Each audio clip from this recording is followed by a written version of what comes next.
നിങ്ങളൊരു കാര്യം ശ്രദ്ധിച്ചിട്ടുണ്ടോ? ജീവിതം ഒരൊറ്റ വലിയ തീരുമാനത്തിലൂടെ മാറുന്നത് അപൂർവമാണ്.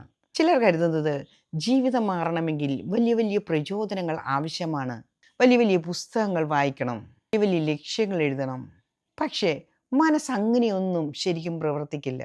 നമ്മുടെ മനസ്സ് വലിയ വലിയ മാറ്റങ്ങളെ ഭയപ്പെടും, ചെറിയ ചെറിയ മാറ്റങ്ങളെ സ്വീകരിക്കും. വെറും 5 മിനിറ്റിൻ്റെ പരിശീലനം. രാവിലെ എഴുന്നേറ്റാൽ ഉടനെ ഫോൺ കയ്യിലെടുക്കരുത്. ആദ്യത്തെ 5 മിനിറ്റ് അത് നിങ്ങളുടേതായിരിക്കട്ടെ. ശാന്തമായി ഇരിക്കുക, ആഴത്തിലൊരു ശ്വാസം എടുക്കുക. പിന്നീട് ഒരു ചോദ്യം മാത്രം ചോദിക്കുക. ഇന്ന് എനിക്ക് നിയന്ത്രിക്കാൻ കഴിയുന്ന ഒരു കാര്യം എന്താണ്? ശ്രദ്ധിക്കൂ, ഈ ലോകത്തെ മുഴുവൻ നമുക്ക് നിയന്ത്രിക്കാൻ കഴിയുകയില്ല. മറ്റുള്ളവരുടെ അഭിപ്രായങ്ങളെയും നമുക്ക് നിയന്ത്രിക്കാനാവില്ല. ഇന്നലെ സംഭവിച്ചത് നമുക്ക് മാറ്റാനാവില്ല.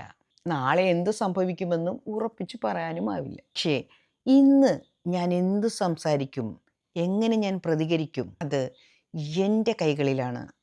ആ ഒരു ചിന്ത ആ ദിവസത്തിൻ്റെ തുടക്കത്തെ തന്നെ മാറ്റും.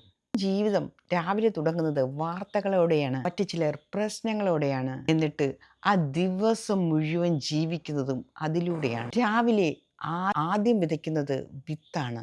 ഭയം വിതച്ചാൽ ഭയം വളരും.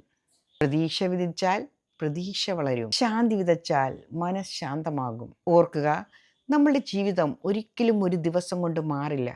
പക്ഷേ നമ്മളുടെ ഓരോ ദിവസവും മാറാൻ തുടങ്ങും. മാറാൻ തുടങ്ങുന്ന പല ദിവസങ്ങൾ ചേർന്നതാണ് നമ്മുടെ ജീവിതം. അടുത്ത എപ്പിസോഡിൽ വീണ്ടും കാണുന്നവരേക്കും നന്ദി, നമസ്കാരം. Love you all. Be happy.